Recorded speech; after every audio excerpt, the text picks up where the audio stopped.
미얀마 군부 쿠데타 관련입니다.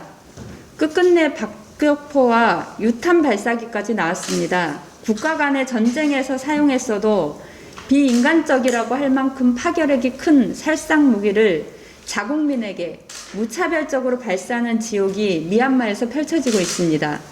할범 사이 사망한 국민만 최소 80여 명이 넘습니다. 학살을 자행하는 이들을 더 이상 군이라 부를 수도 없습니다. 시신 반환에 돈까지 요구하고 있는 인간성을 말살한 이들은 가히 테러리스트와 다름없습니다. 미얀마 군부가 자국민들에게 가하는 테러를 국제사회가 적극 개입해 막아야만 합니다. 말로만 군을 압박할 것이 아니라 반인륜적 범죄를 저지르고 있는 군을 제재하기 위해 할 수 있는 모든 방안을 다 강구해야 할 것입니다.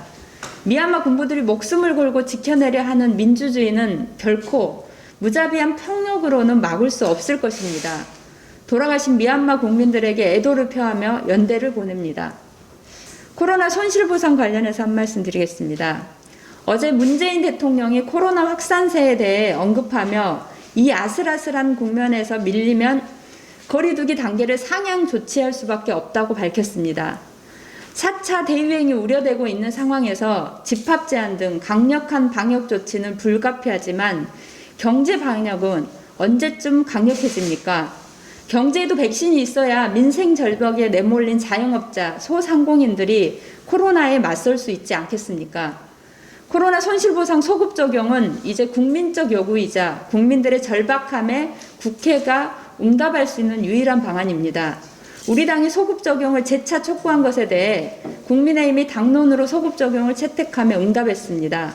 더불어민주당 우원식 의원 역시 제가 제안한 코로나 특위를 통해 4월 안에 소급 적용 원칙을 담은 법안을 통과시키자고 밝혔습니다. 못할 이유가 전혀 없습니다. 저는 오늘 소급 적용을 당론으로 채택하거나 법안을 발의한 우리 당과 함께 더불어민주당 김영진 원내대표 직무대행, 국민의힘 주호영 원내대표께 코로나 손실보상 소급 적용 법제화를 위한 3당 원내대표 간 끝장 토론을 제안드립니다. 원내대표 간 끝장 토론을 통해 손실보상 소급 적용 법제화 등 경제 방역 논의를 진전시켜야 합니다. 더 이상 국회가 벼랑 끝에 내몰린 국민들의 절박한 상황을 외면해서는 안 될 것입니다. 각 당의 응답을 기다리겠습니다.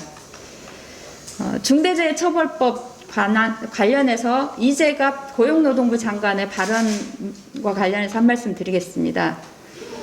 여수 공장에서 지붕 보수 작업을 위해 지붕을 이동하던 노동자가 8m 아래로 떨어져 사망했습니다. 로프가 풀려 떨어져서 기계에 끼어서 채석 발파 작업 중 돌에 머리를 맞아서 3명의 노동자가 사망했던 바로 그날의 사고였습니다. 지난 금요일 하루 사이에 4명의 노동자가 사망했고 지난주에만 10여 명 이상의 노동자가 갔다 올게라던 약속을 지키지 못했습니다. 그런 와중에 이재갑 고용노동부 장관이 중대재해처벌법에 대해 기업들의 우려를 고려해 시행령을 명확히 하겠다고 한 인터뷰를 보며 참담함을 금할 길이 없습니다. 지금 이 시간에도 기업들은 간단한 안전조치의 미비로 노동자들을 죽음으로 내몰고 있는데 끊임없이 처벌 대상에서 빠져나가려는 의견서를 내고 중대재해처벌법을 무력화하려 하고 있습니다. 이에 대한 고용노동부 장관으로서 답변이 적절한지 되묻지 않을 수 없습니다. 혹시나 고용노동부 장관의 인터뷰가 얼마 전 보궐선거 참패의 민심을 오독해 국민의 생명 안전보다 기업 프렌들리가 우선되는 신호가 아닌지 매우 우려스럽습니다. 노동자들 생명 안전은 결코 기업의 경영 편의의 후순위가 되어서는 안 됩니다. 고용노동부 장관이라면 한 해 2,400명, 하루도 쉬지 않고 노동자들이 죽어나가는 현실에서 노동자들의 생명과 안전을 지킬 의무가 그 무엇보다 우선이어야 합니다. 기업의 우려를 선순위에 두는 것이 아니라 생명 안전을 위협하는 당사자들인 노동자들의 의견을 먼저 들어야 할 것입니다. 이번 고용노동부 장관의 인터뷰가 국민의 생명 안전보다 기업 프렌들리가 우선이라는 신호탄이 되지 않기를 바랍니다.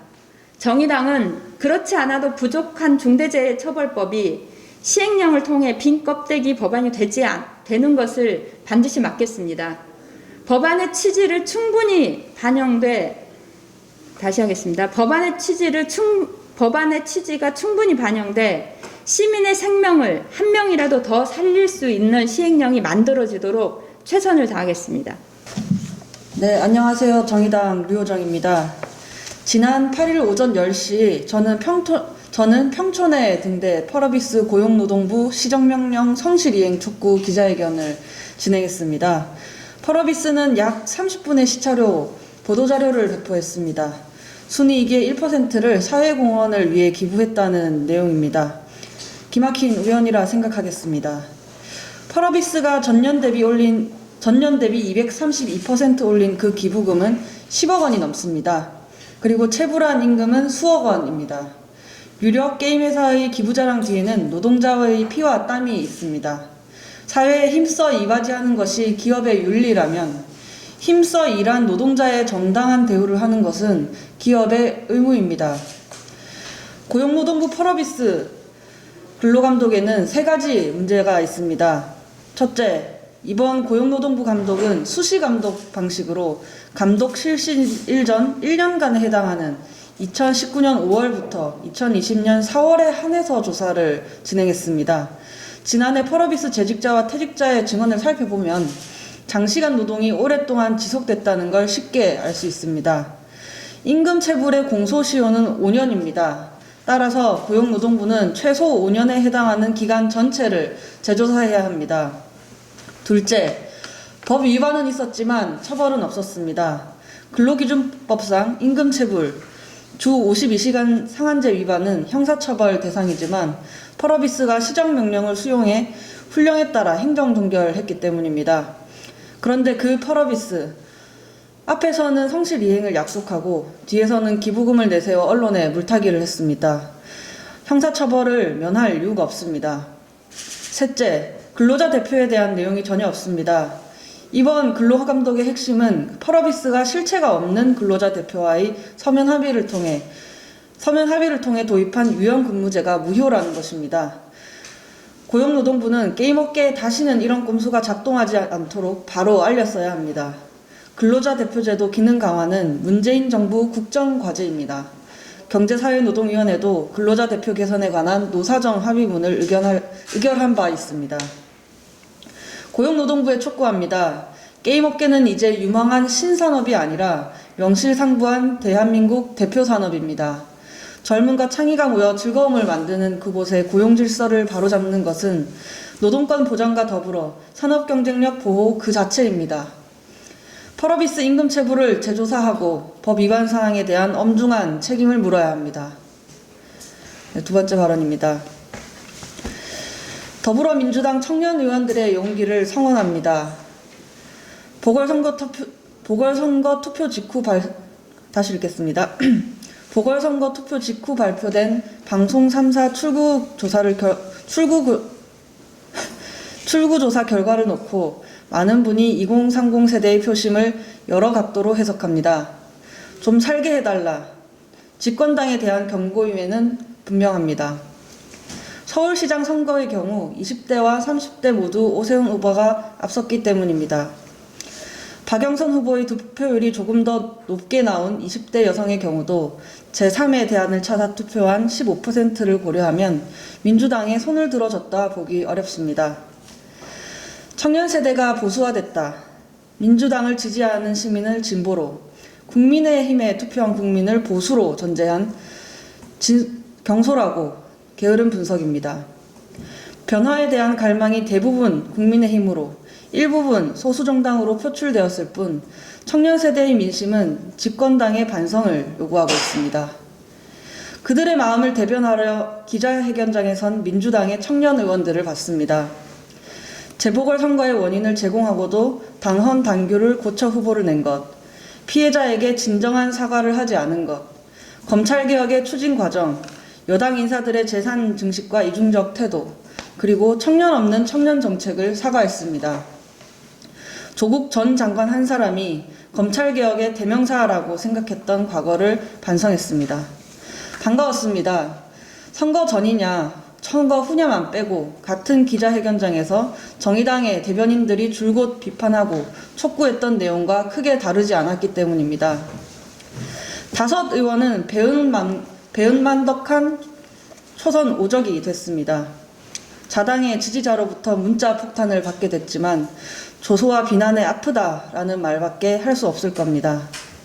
반면에 무엇이 잘못이고 어떤 것을 성찰해야 하는지는 빼버린 채 패배에 대한 책임은 우리에게 있다 에둘러 표현한 도종환 비대위원장에 대한 조롱은 찾기 어렵습니다. 철딱선이 없는 2030 청년 세대가 아무 생각 없이 국민의힘에 투표했다고 믿으니 철딱선이 없는 청년 국회의원들의 아무 생각 없는 기자회견이 한심할 겁니다.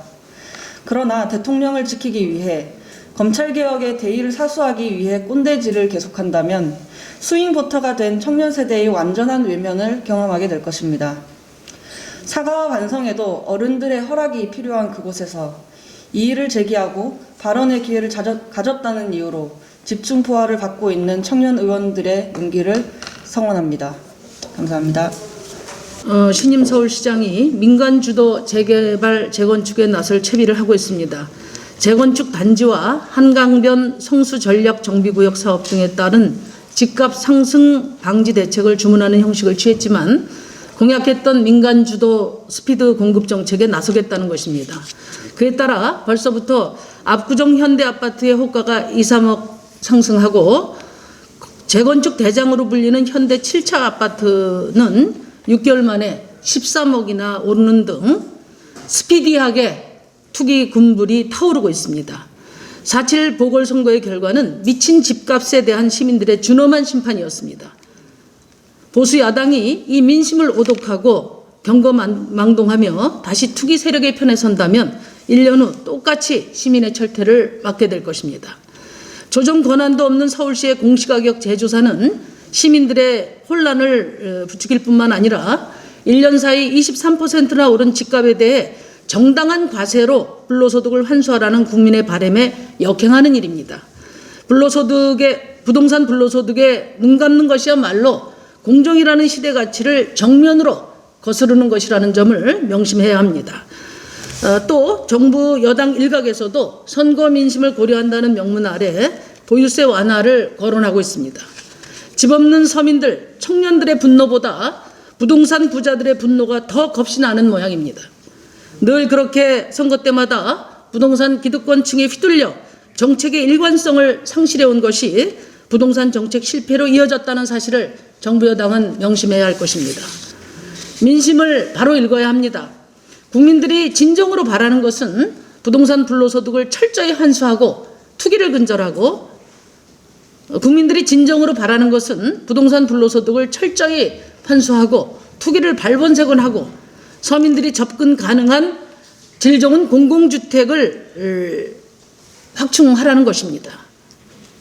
이를 위해서 정의당은 토지 초과 이득세 제도입을 강력히 촉구합니다. 또 공공택지의 민간 매각을 금지하고 다양하고 질 좋은 공공주택 공급을 통해 주거 안심사회로 나아갈 수 있도록 정부의 주택 공급 정책에 대대적인 전환을 촉구합니다. 정의당은 토지 초과 이득세 법안을 곧 발의하고 주택 공급 혁신 방안도 곧 제안하겠습니다. 거대 양당이 민심의 분노 앞에 이제야 머리를 숙이기 시작했습니다. 국민의힘은 코로나 손실보상 소급 적용을 당론으로 정했습니다. 더불어민주당 당대표 후보로 나선 우원식 의원도 코로나 손실보상 특위를 통해 소급 적용의 원칙을 정하자고 제안했습니다. 개별 정치인의 제안을 넘어서 더불어민주당 차원의 당론을 촉구합니다. 코로나 4차 유행이 우려되고 있는 지금 가장 확실한 방역수단은 바로 손실보상법 제정입니다.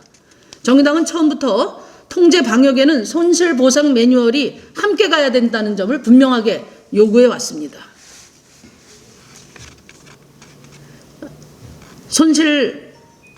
손실보상법 제정은 팬데믹 장기화 국면에서 그 무엇에 앞서 제정되었어야 마땅합니다. 지난 1년간 정부의 임의적인 찔끔 지원으로 자영업자 소상공인들이 사지에 내몰려 있는 지금 소급 적용을 포함한 법안이 조속히 통과되어야 이후 방역의 경제적, 심리적 피로감을 해소할 수 있을 것입니다. 기왕에 손실보상법 제정에 나서기로 한다면 제일 먼저 국회에 코로나 손실보상 특별위원회를 구성할 것을 제안합니다. 그리고 중소벤처위원회에서 심의하고 있는 법안을 포함해서 각 상임위원회에 흩어진 코로나 관련 법을 한 대로 모아 종합적인 대책이 시급히 논의가 되어야 합니다. 국회가 이번 4월 임시국회에서야말로 제대로 된 코로나 손실보상법이 마련될 수 있기를 촉구합니다. 네, 정의당 장혜영입니다. 무려 22년째 국회 문턱을 넘지 못하던 스토킹 처벌법이 지난달 24일 통과되었습니다. 그리고 그 하루 전 노원구에 살던 세 모녀 일가족은 끔찍한 스토킹에 시달리다 결국 목숨을 잃었습니다. 고통 끝에 돌아가신 피해자분들의 명복을 빕니다. 이번에 통과된 스토킹 처벌법은 9월부터 시행되기에 이 사건의 가해자인 김태현을 처벌할 수 없습니다.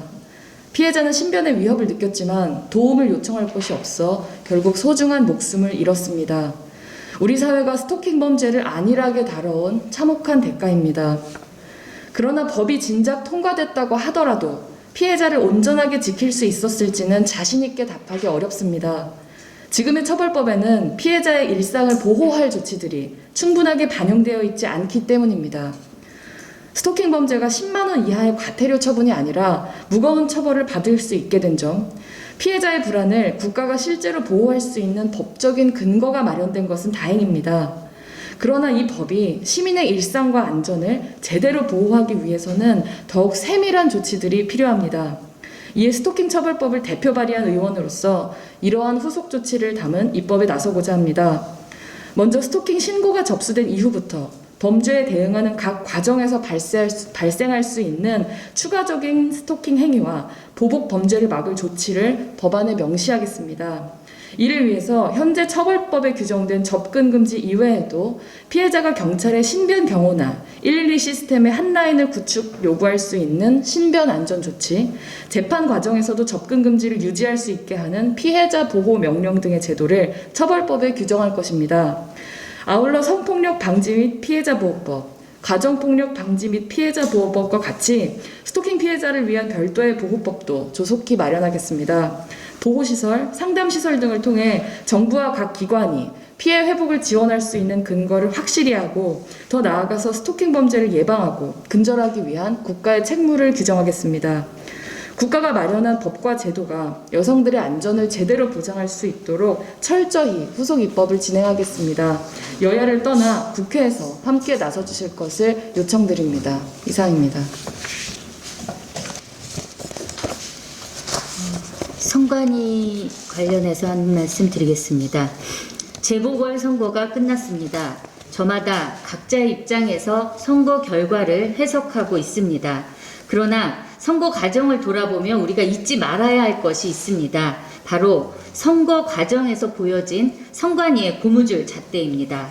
탈시설 장애인당이라는 가짜 정당을 만들어 장애인 이슈를 알리고자 했던 장애인들의 활동 단체 이름이 정당이기 때문에 쓸 수 없다는 선관위의 경고를 받았습니다. 보궐선거 왜 하죠? 라는 문구의 현수막을 개첩하고자 했던 여성단체들의 캠페인은 특정 정당을 연상시킨다는 선관위의 유권 해석 앞에 무산되었습니다. 뿐만 아니라 내로남불, 무능, 위선 등의 단어들에 대해서도 선관위는 특정 정당을 쉽게 유추할 수 있거나 반대하는 것으로 보이는 표현이라 사용이 불가능하다라는 답변을 내놓았습니다. 선관위가 선거를 둘러싼 이슈와 정당들의 입장에 대해 정치적으로 판단하고 있는 것입니다. 선관위는 공직선거법 90조를 핑계로 대고 있습니다. 선거에 영향을 미치는 내용의 현수막, 피켓의 사용이 금지되었다는 이유입니다. 그러나 공직선거법 뒤에 숨어있는 진짜 문제는 선거에 영향을 미치는 내용에 대한 선관위의 고무줄 잣대입니다. 선관위는 내로남불이 특정 정당뿐 아니라 선관위의 행태에도 적용될 수 있는 말이라는 사실을 직시하고 경각심을 가져야 할 것입니다. 저와 정의당은 이번 선거 과정에서 보여진 선관위의 과도한 권한 행사를 막고 시민들의 표현의 자유를 확대하기 위한 공직선거법 개정과 제도 정비에 힘써 나갈 것입니다. 경찰 인권 침해 관해 한 말씀 드리겠습니다. 인권경찰, 대한민국에서는 아직 먼 이야기인 것 같습니다. 어제 경찰 관련 2건의 언론 보도에 관한 얘기입니다. 지난해 경찰이 성매매 단속 과정에서 추락사고로 입원한 이주 여성을 6인실 병실에서 신문하는 등 해당 여성의 인권을 현저히 침해한 사실이 국가인권위원회 조사 결과 확인됐습니다. 어제 공개된 인권위 결정문에 따르면 경찰은 이 여성에게 신뢰관계인의 동석과 영사기관원의 접견, 교통에 대한 권리고지를 하지 않았습니다. 뿐만 아니라 그가 인신매매 피해자인지 여부도 먼저 확인하지 않았습니다. 이는 형사소송법과 범죄수사규칙 그리고 우리나라가 2015년 비준한 UN 인신매매 방지 의정서에 모두 반하는 일입니다. 스스로 경찰의 인신매매 피해 사실을 주장하지 않았다는 이유만으로 이 여성은 UN 인신매매 방지 의정서는 물론 국내 관계 규정에 따른 어떤 보호 조치도 받지 못했습니다. 공개된 장소에서 성매매 혐의에 대한 조사를 강행해 수치심을 준 것도 명백한 인권 침해입니다.